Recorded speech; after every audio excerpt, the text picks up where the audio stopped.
오늘도 하나님의 은혜가 우리 가운데 충만하기를 간절히 소망합니다. 오늘은 일곱 인이라는 제목으로 우리 요한계시록에 나오는 이 일곱 인, 그렇죠? 지난주에 살폈던 하나님의 오른손에 있는 두루마리, 그 두루마리를 봉인한 일곱 인이 있다 그랬어요. 그래서 이거는 완전한 봉인이라 아무도 열 수가 없는데, 그래서 요한이 거기서 울었어요. 왜냐하면 그곳에 지금도 성도들이 다 핍박받고 있는 중인데 바로 그 두루마리에 하나님의 구원의 계획이 적혀 있기 때문에 그것이 열려져야지 구원을 받을 텐데 하는 이제 그러한 애통함으로 울었던 거죠. 그런데 그 오른손에 그 두루마리를 누가요? 어린 양이신 예수 그리스도께서 그 손에서 취하여서 그곳에 인을 하나씩 이제 떼시는 그러한 장면이 바로 오늘 본문의 이야기인 겁니다. 그래서 이 두루마리의 내용이 어떤 내용이 들어있느냐, 그건 정확히 잘 모르죠. 그러나 추정하는 것은 6장이나 7장에 이어지는 내용이라 또 다른 이 부분에 나오는 뭐 에스라서라든가 이런데 그 에스겔서죠. 에스겔서나 이런데 나오는 그러한 예언의 말씀을 볼 때에는 그런 어떤 심판의 내용과 또 구원의 내용들, 그러한 내용들이 들어있는 그러한 내용일 것으로 봅니다. 물론 이제 뒤에 인봉이 이렇게 하나씩 열려지면서 여러 가지 현상들이 나타나는데 그 내용이 그 내용일 것이라고 보기는 조금 어려울 수 있어요. 그러나 어쨌든 심판의 내용들은 분명히 담고 있고 구원의 내용들이 담고 있다라는 것, 그것을 우리가 미로 알 수 있습니다. 자, 그래서 어린 양께서 그 인을 하나씩 떼십니다. 그런데 자, 일곱 인을 뗐다. 그러면 이 일곱 인이 하나씩 뗄 때마다 계속적으로 어떤 이런 재앙의 현상들이 나타나거든요. 이어서는 또 나팔 재앙도 있고 대접 재앙도 있죠. 거기서도 다 일곱 번이 이렇게 나오는데, 그래서 어떤 학자들은 이것이 전체적으로 같은 사건을, 같은 어떤 이 재앙, 그리스도의 재림 전에 나타나는 여러 재앙들의 모습을 반복적으로 이렇게 표현한 것으로, 시간적 개념이 아닌 그냥 그 여러 가지 다각도에서 바라본 개념으로서 이 인도 나팔 대접을 그러한 이제 환상들을 그렇게 해석하는 경우도 있는데, 물론 이것이 중첩되는 경우들이 있습니다. 재앙에 보면 중첩이 되는 부분들이 있지만 강도가 조금 달라요. 그래서 이 일곱 인을 뗄 때 나타나는 재앙들은 어떤 제한적인 재앙인데 이후에 나타나는 경우들은 완전히 어떻게 보면 진짜 더 큰 멸망의 이 재앙들이 나타나고 있거든요. 그런 면에서 보면 분명히 차이는 있습니다. 그러나 전체적으로 비슷한 어떤 이 흐름을 갖고 있다는 걸 볼 때는 이 두 가지 의견을 양쪽을 다 같이 봐야 되는 거예요. 그러니까 이것이 재림 전에, 예수 그리스도의 재림 전에 이제 그러니까 이 요한이 이 예언서를 기록한 이때부터 예수님의 재림 때까지 일어날 여러 재앙과 여러 사건들을 이 어떤 예표적으로 나타나는 그러한 개념 속에서 시간적 흐름은 분명히 아닐 것으로 보여요. 물론 시간적 흐름의 순서를 따라 나타나는 경우도 있지만, 그러나 전체적인 내용은 분명히 그런 어떤 심판의 내용들을, 그런 어떤 재앙의 내용들을 이야기하는 것이고, 강도의 어떤 차이를 볼 때에는 이것이 단회적으로 일어나는 것이 아니라 계속적으로 어떻게 보면 점진적으로 더 큰 재앙들이 임하는 그러한 내용들을 분명히 설명하고 있다. 그렇게 볼 수는 있어요. 또한 이 일곱 인을 떼는 과정들을 우리는 이제 이렇게 하나씩 얘기하는데, 물론 이제 하나씩 떼겠죠. 떼는데 그 떼는 것이 여기서는 이제 상징적으로 하나씩 이렇게 하지만, 그 떼는 과정이 뭐 하나 떼놓고 한참 기다렸다가 하나 떼고 한참 기다리는 게 아니라 전체적으로 이제 뗀 거죠. 떼는데 그때의 모든 현상들을 구분하여서 지금 설명하고 있다. 이러한 의미 속에서 이제 바라봐야 될 거예요. 왜냐하면 전체적인 내용들은 거의 상징적인 거지, 이것이 실제적으로 우리의 눈에 볼 수 있는 그러한 이제 과정들은 아니기 때문에 이것을 우리가 잘 볼 필요가 있습니다. 자, 내용으로 돌아가 보겠습니다. 첫 번째 이 6장에서는 6인까지가 나옵니다. 오늘은 여기까지만 좀 살필 텐데요. 먼저 첫 번째 인의 이야기는 우리가 읽었던 본문에 나옵니다. 네 생물 중에 하나가 우레 같은 소리로 말하되. 그렇죠? 네 생물들이 누굽니까? 앞에서 살폈던 하나는 사자 같고, 하나는 그 송아지 같고, 하나는 사람의 얼굴 같고, 또 하나는 독수리 같고, 이렇게 이제 형상의 얼굴들을 가진 네 생물들이 있었잖아요. 그래서 이 네 생물들이 차례로 나왔는지 뭐 어느 무작위로 나왔는지는 잘 모르겠습니다. 그러나 어쨌든 첫째 생물, 둘째 생물 이렇게 해서 구분해서 나오고 있어요. 이 첫 번째 생물이 이 어린이신 예수님께서 그 두루마리에 이 인을 하나를 뗄 때에 그때 나와서 큰 소리로 외쳐서 오라라는 소리를 외쳐요. 오라라는 소리를 외치니까 그 환상 중에 누가 나타나냐면 흰 말을 탄 사람이 나타나요. 그런데 그 흰 말을 탄 사람이 뭐를 가졌어요? 예, 활을 가졌고 면류관을 받고 나아가서 이기고 또 이기려고 하더라. 그러니까 이기고 이기는 아주 정복하는 그런 힘을 가진 사람이에요. 그 사람은 활을 가졌다라는 이 자체가 강력한 그런 힘을 가졌다라는 표현인 겁니다. 강력한 무기, 강력한 힘을 가졌다라는 그러한 상징적인 표현이고, 면류관을 가졌다라는 건, 면류관을 받았다라는 건 그런 아주 높은 그러한 위치에 있다라는 거죠. 그래서 온 세계를 다 점령할 만한 그러한 강력한 힘을 가진, 강력한 그러한 지위를 가진 그러한 존재가 바로 흰말을 탄 이 그러한 사람이다라는 거죠. 그러면 이 흰말을 탄 자가 의미하는 건 뭐냐? 흰색은, 여기서 흰색은 이 학자들이 공통적으로 이야기하는 건 승리입니다. 승리의 색깔, 정복의 색깔. 그래서 이것이 흰말을 탄 자는 정복자예요. 그러면 이 정복자가 누구를 얘기하는 거냐? 자, 장차 있을 일들인데 그러면 온 세상을 정복할 만한 정복자가 누구냐?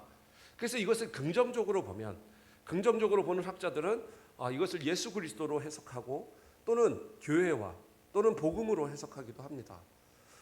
그런데 예수 그리스도가 될 수 없는 것은 인을 떼는 분이 예수 그리스도잖아요. 인을 떼는 분이 예수 그리스도이기 때문에 오라 했을 때 나타나는 이가 예수 그리스도일 수는 없어요. 그렇다면 긍정적인 입장에서 교회나 또 그런 어떤 복음으로 볼 수도 있지만, 그러나 두 번째, 세 번째, 네 번째 쭉 나오는 이 인을 뗄 때 나타나는 현상들은 재앙이거든요. 재앙이 나타나고 있어요. 근데 재앙이 나타나고 있는데 앞에서만 예수 그리스도의 또는 교회의 또는 복음의 어떤 역사가 일어난다? 이거는 좀 이제 문맥상 맞지 않아요. 그래서 학자들은 이것을 좀 부정적인 것으로 해석을 합니다. 그래서 부정적인 해석으로 볼 때에는 이 흰말을 탄 자를 사탄으로 보기도 하고, 어떤 이들은 적그리스도로 보기도 합니다. 그리고 어떤 이들은 이러한 로마, 이 당시에 그 로마가 앞으로도 그 당시에 로마의 이 통치 아래 있었으니까 앞으로 나타날 더 강력한 어떤 그런 황제 또는 로마의 그러한 힘, 이런 것을 상징하는 것으로 보기도 하는 거예요. 그러나 이제 이것에 대해서 우리가 정확하게 누구다라고 짚어서 말하기가 어려운 것은, 이것은 분명히 장차 있을 일이고 지금도 어떻게 보면 우리가 또 보고 있는 이 말씀 가운데 아직 이루어지지 않는 말씀일 수도 있는 거예요. 그렇게 본다고 한다면 이것은 장차 이 세상을 정복할 어떤 그런 강력한 힘을 가진 정복자를 이야기하는 것으로 보는 거죠. 그래서 그 정복자가 이 강력하게 이 땅을 정복하고 다스려 가는 거예요. 그러나 이것이 어떤 긍정적인 그러한 정복자는 아닐 것이고, 마지막 때의 성도들과 또 이 세상을 힘들게 할 어떤 그러한 강력한 힘을 나타내는 적그리스도 쪽에 바라보는 것이 더 가까울 수 있을 것 같아요. 어쨌든 그런 적그리스도가 아닐지라도 그런 강력한 힘으로 세상을 정복할 만한 그러한 존재, 그러한 존재가 바로 여기서 말하는 흰말을 탄 자라는 사실입니다. 그래서 여기서는 그런 어떤 정복을 나타내고 있어요. 자, 그러면 두 번째 나타나는 그러한 모습은 뭐였습니까? 두 번째는 그 둘째 생물이 와서 큰 소리로 또 외치죠. 외치니까 뭐예요? 오라 하고 외치니까 뭐가 나타나요?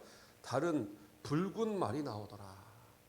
여기서 이제 붉은색은 뭐를 뜻하냐면 전쟁을 뜻하고 또는 살육을 뜻합니다. 그러니까 전쟁을 뜻하는 거예요. 전쟁. 그래서 아주 그 무서운 전쟁을 상징하는 그런 내용인데, 그 붉은 말을 탄 자가 뭐라고 그래요? 허락을 받았다라는 것은 그러한 전쟁, 큰 살육이 일어나는 모든 것들이 자기들 마음대로 하는 게 아니다라는, 이것은 누구의? 하나님의 허락을 맡은, 그러니까 여기서 어떤 심판의 영적 존재죠. 그런데 하나님께 그 심판의 그러니까 전쟁을 일으키는 그 모든 재앙의 허락을 받았어요. 허락을 받아갖고 가서 뭐라고 그래요? 화평을 제하여 버리며 서로 죽이게 하고 큰 칼을 받았더라. 그러니까 직접으로 가서 그가 뭐 이렇게 죽이고 하는 그런 존재는 아니에요. 여기서는 뭐예요? 화평을 제하는 거예요. 그래서 서로 가운데 다툼과 분란만이 있게 만들고, 더 나아가서 뭐예요? 서로 죽이고, 그러니까 자신의 목적을 이루기 위해서, 자신의 그런 어떤 욕심을 이루기 위해서 심지어 살인도 아주 그냥 뭐 아무런 생각하지 않고 이렇게 저지르는 그런 아주 사악한 그런 모습들이 우리들 가운데, 인간들 가운데 나타난다는 거죠. 이런 시대를 사는 성도들이 얼마나 힘들겠어요. 그렇지 않겠습니까? 좀 착하게 보이면 무시하고 이용하고 또 빼앗고, 심지어는 이용하여 그 모든 인생을 망치게 하는 그러한 비참하게 만들어가는 이러한 시대가 돼버린다는 거죠. 이것이 바로 둘째 인을 뗄 때에 나타나는 그러한 모습이에요. 그래서 이것은 어떤 그러한 사악함을 사람들에게 주는 그런, 그래서 전쟁을 일으키게 만드는 그런 아주 세계 곳곳에서 전쟁이 일어나게 만드는 그러한 악한 영의 어떤 상징으로 표현한다고 볼 수 있습니다. 자, 세 번째 생물이 또 있습니다. 세 번째 생물, 5절에 보면 세 번째 인을 떼실 때에 내가 들으니 세 번째 생물이 말하되 오라 하기로. 그 다음에 나타나는 게 뭐예요? 내가 보니 검은 말이 나오는데 그 탄 자의 손에 저울이 가졌더라. 저울을 가졌더라. 여기서 검은색은 어떤 색을 뜻하냐? 자, 앞에서 흰색은 정복, 승리, 그리고 이 붉은색은 전쟁과 살육, 그런 것을 뜻한다 그랬어요. 그러면 항상 전쟁과 같이 오는, 구약에서 전쟁과 같이 항상 감형되는 것이 뭐냐면 기근입니다. 기근. 그렇죠?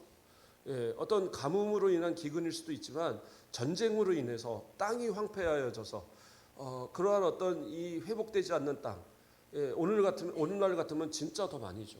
지금 우크라이나 같은 데 보면 막 그러잖아요. 길에다가 막 밭에다가 막 포탄들이 막 떨어지고 지뢰들을 막 나서 지뢰들이 막 터지고, 이거 나중에 어떻게 농사를 하나 모르겠어요. 우크라이나가 완전 곡창지대고, 거기서 수출을 하지 않으면 유럽으로 또 아시아까지 아주 큰 타격을 입습니다. 그런데 지금 이미 그런 타격이 일어나고 있고, 러시아가 지금 그 수출길을 막아버렸잖아요. 지금 허락을 안 하겠다. 그럼 유럽으로 이 우크라이나에서 넘어가는 이런 곡물들이 넘어가지를 못해요. 그럼 어떻게 해요? 이게 아주 폭등을 하게 됩니다. 그런 모든 가격들이 폭등을 하게 되니까, 우리나라 같으면 당장에 빵, 뭐 이 라면 이런 거 뭐 정부에서 내려 해갖고 막 좀 전에 조금 뭐 내리기도, 그러나 이제 이것이 폭등을 하게 되는 이런 일들이 이제 일어나는 거예요. 그러니까 전쟁은 항상 기근이 따라갑니다. 그래서 여기서 말하는 것이 바로 기근이. 그래서 그 말탄 자가, 그 검은 말을 탄 자가 갖고 있는 게 뭐예요? 손에 저울을 가졌다. 이 저울은 어떤 저울이냐면, 우리가 뭐 아는 것처럼 이렇게 얹어서 재는 저울이 아니라 막대 저울이에요. 그래서 양쪽에 접시를 매달아 놓고 한쪽에 추를 놓고 한쪽에 매달아서 이렇게 물건에 이 무게를 재는 겁니다. 그러니까 사실은 큰 양, 많은 양을 재는 그런 저울이 아니에요. 그러니까 손으로 들어서 재야 되니까 뭐 몇 킬로나 재겠어요. 그러니까 아주 뭐 이 큰 양을 재는 저울이 아닌데, 이 저울로 이제 뭐예요? 곡식을 재는 거예요. 그래서 그 다음에 나오는 이야기가 뭐예요? 내 생물 사이로 나는 듯한 음성을 들으니, 이제 어떤 음성이 들려오는 거예요. 한 데나리온의 밀한대요, 한 데나리온의 보리석대요. 이게 무슨 얘기예요? 한 데나리온은 하루 이 노동자가, 일반 노동자가 가서 벌면 벌 수 있는 그러한 돈입니다. 벌 수 있는 돈이에요. 요즘 우리 어른들이 가서 일하시면 하루 일당이 얼마나 됩니까?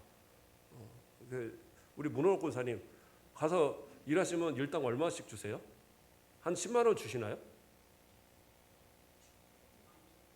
10만 원 줄 때도 있고 안 줄 때도 있고. 예. 그러면 10만 원이면 자, 우리 쌀을 산다고 생각해 보세요. 몇 푸대를 삽니까? 예. 요즘 20kg 뭐 만 원, 한 5만 원 얼마 가더라고요. 그러니까 어쨌든 한 두 푸대 사는 거잖아요. 싼 거는 한 4만 얼마 가고 하니까. 그러면 쌀을 두 푸대는 살 수 있어야지 정상인데 여기서 하루 열심히 일했는데 뭐예요? 밀 한 대. 그냥 이 조그만 한 대, 밀 한 대밖에 못 산단 말이에요. 그리고 그 뭐예요? 또 한 대에 그 보리 석대. 그러니까 보리 석대 뭐 이거 봐요, 이거 뭐지? 그거밖에 못 산다는 거예요. 요즘은 또 보리를 많이 안 하니까 보리가 비싸더라고요. 쌀보리 같은 거 보면 사실 쌀 가격이나 별 차이가 없는 오히려 쌀보다 비싼 것 같아요. 자, 어쨌든 그러한 이 시대에 아주 밀보다도 싼 게 보리였는데 보리 그 석대에 한 데나리온이다라는 거예요. 그러면 이것을 가지고 이 집안의 사람들이 그 당시에 애들도 막 줄줄이 많이 날 때인데 이 사람들이 하루를 먹고 살기에 가능하냐? 불가능한 그 정도의 양이다라는 거예요.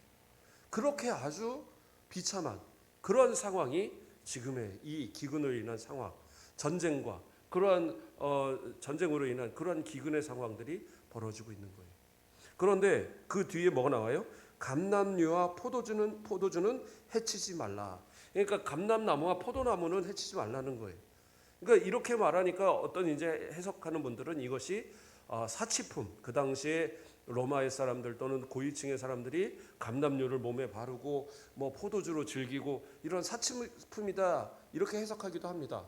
근데 그렇지 않아요. 이것은 일반 사람들 다 쓰는 거였어요. 감람류가 올리브유잖아요. 그래서 집에 쓰는 기름들을 쓸 때에 생필품으로 먹는 기름을 쓸 때에도 올리브유를 썼고, 그 다음에 이 포도주는 당시에 어떤 물들이 깨끗하지 않았기 때문에 음료를 대신해서 많이 먹던 것이 또는 희석해서 먹던 것이 바로 이 포도주였기 때문에 이것이 서민적이지 아니다. 그건 아니에요. 그러면 이것은 무슨 얘기냐면 이때의 재앙이 그래도 견딜 만한 재앙이다라는 거예요. 완전히 마지막 때에 있을 완전한 그러한 멸망이 아니라 그래도 견딜 만한 재앙. 그러니까 다시 말하면 이 정도의 재앙은 재앙도 아니다 이거예요. 앞으로 더 큰 재앙이 기다리고 있다. 그러한 의미 속에서 지금 이 이야기를 하고 있는 겁니다. 자, 그 다음에 네 번째 생물이 또 오라 하고 외쳤어요. 그러니까 뭐예요?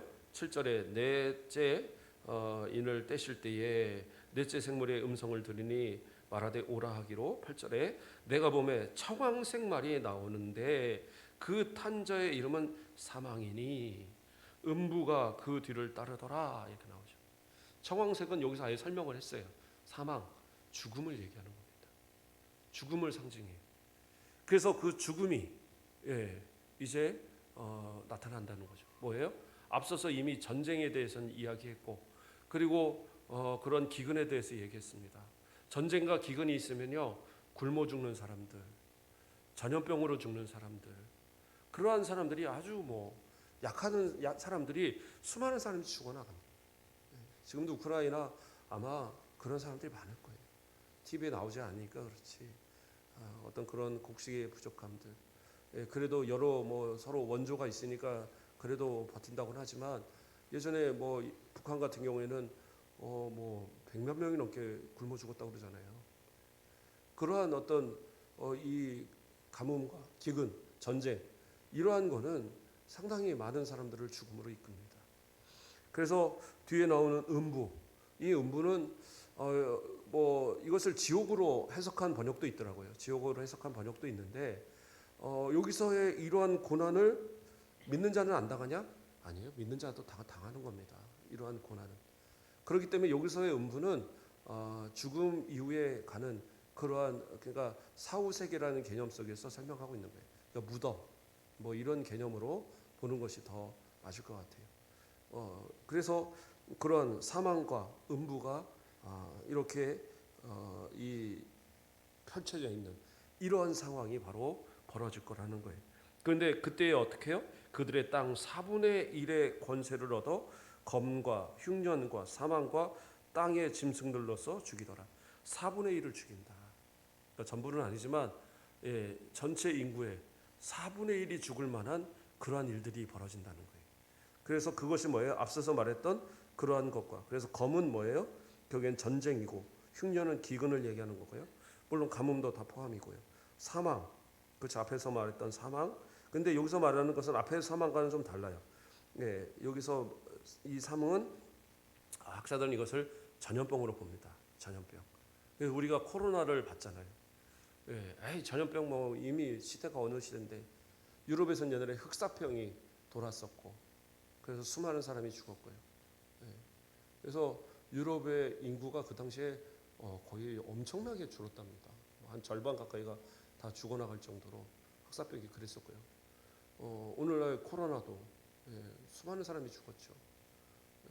그래도 백신이 나오고 이랬지만 앞으로 이 학자들이 얘기할 때는 한 2년 3년 주기로 그러니까 이 병이 끝나고 나면 한 2년쯤 지나면 또 다른 병이 나타날 거다.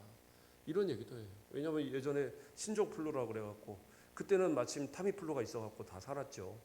근데 그때도 타미플루가 없는 지역 다른 나라들은 많이 죽었어요. 그리고 또 뭡니까 저 낙타 뭐 이런 데서 옮긴다는 뭐 그런 이제 질병도 있었고 지금 이제 코로나 앞으로 그러니까 어떤 질병이 또 나올지 몰라요. 그래서 지금도 정복되지 않는 것이 이런 전염병이에요. 그래서 전염병으로 수많은 사람이 죽을 거다라는 거예요.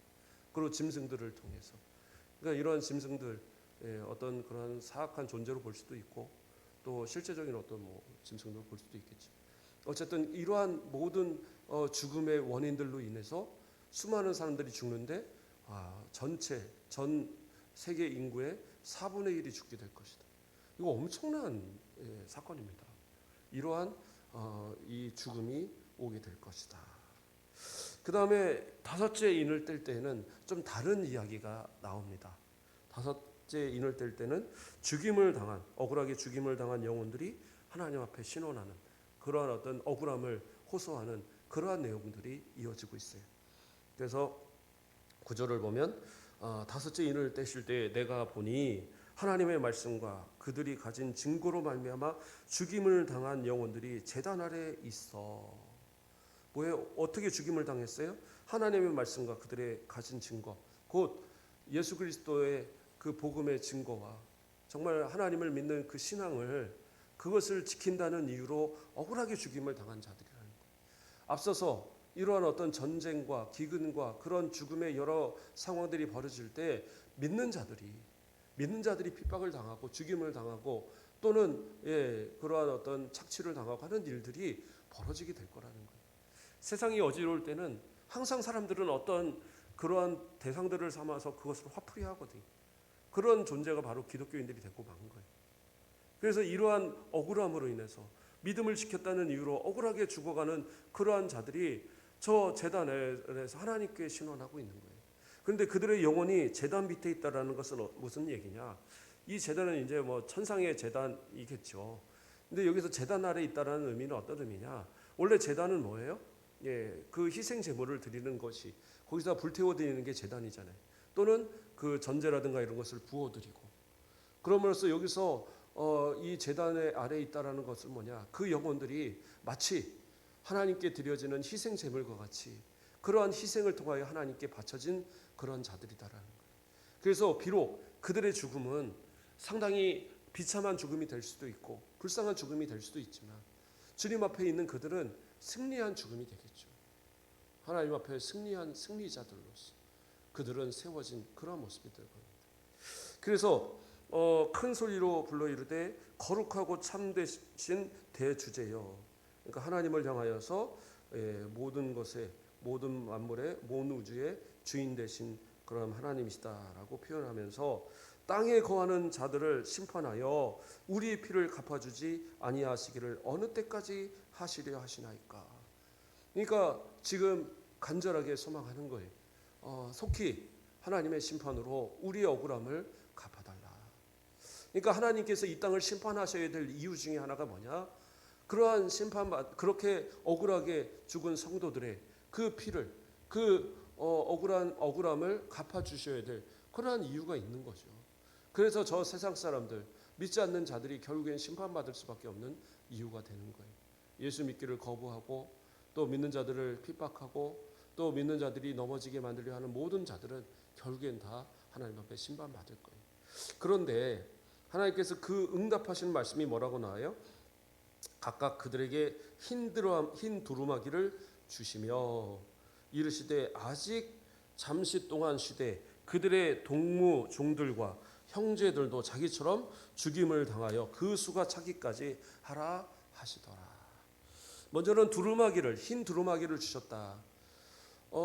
이 흰 두루마기는 사실은 이제 앞서서 흰 뭐 돌, 뭐 흰 그 옷, 뭐 이런 표현들이 2장과 3장에서도 나왔잖아요.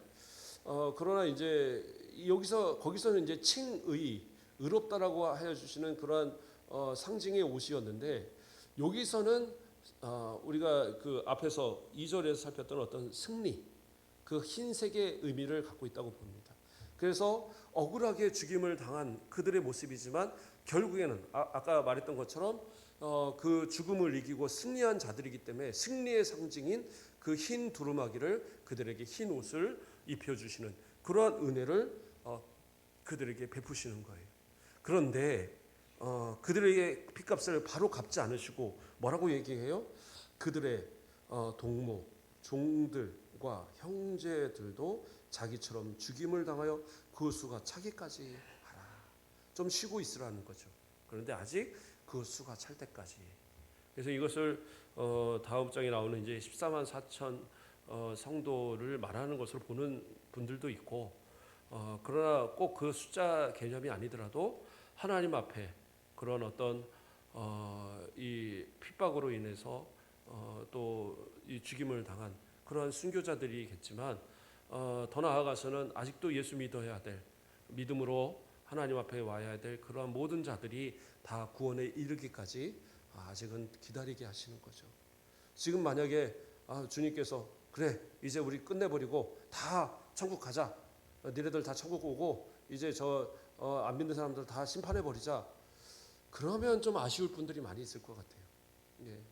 왜 아직도 내가 구원해야 될 이 사람들이 있는데, 아직 믿음 약한 우리 가족들이 있는데, 아직 믿음 약한 이 사랑하는 그런 형제 이웃들이 있는데 이런 생각 안 하겠어요? 그래서 아직은 하나님께서 참으시지만 그러나 머지않아 주의 재림은 있고 반드시 그 전에 이러한 큰 재앙의 일들이 일어날 것이라는 거죠. 자, 그래서 그러한 모습이 이루어지기까지 참으라고 이야기하고 계신 겁니다. 우리 여섯 번째는 그리고 일곱 번째와 이어서 다음 주에 또 마저 살펴보도록 하겠습니다. 마저 하려고 그랬더니 벌써 끝내는 시간이 됐어요. 하나님께서 또 예수 그리스도를 다시 이 땅에 보내시는, 또 예수님께 다시 오시는 재림은 분명히 있습니다. 그때 하나님의 심판이 분명히 있고 그것을 아는 우리라고 한다면 또 이렇게 하나님의 그런 어떤 심판의 재앙의 소식들이 지금 이렇게 우리 가운데 예고되고 있다고 한다면 우리는 이럴 때일수록 하나님 앞에 더 기도하고 더 신앙생활 지켜야 되고 더 믿음으로 살아서 정말 저 환난의 때가 올지라도 그 믿음 지킴으로 하나님께 충성되다 인정받고 더 나아가서는 하나님께서 그 믿는 자들을 보호하시고 지켜주시는 그 은혜를 누려야 되잖아요.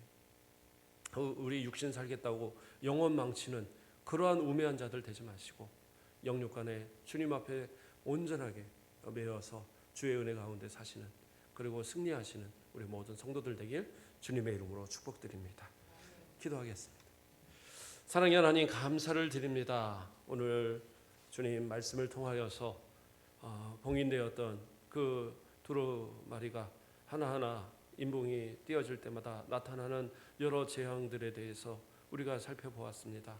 다가올 재앙들이 힘들고 어려운 것은 분명하지만 이 재앙 끝에 주님 오실 것이 분명하게 약속되었기에 우리 믿음으로 또한 지키고 기다리고, 또 여러 가지 주변의 어려움과 전쟁의 소식과 질병의 소식과 또 여러 가지 기근과 재앙의 소식이 들려온다 할지라도 주님을 기다리는 마음으로 이겨나게 하시고, 또 이럴 때일수록 더 전도하고 사랑하는 영혼들을 주님 앞으로 인도하는 그러한 믿음의 헌신자들 되도록 인도하여 주시옵소서.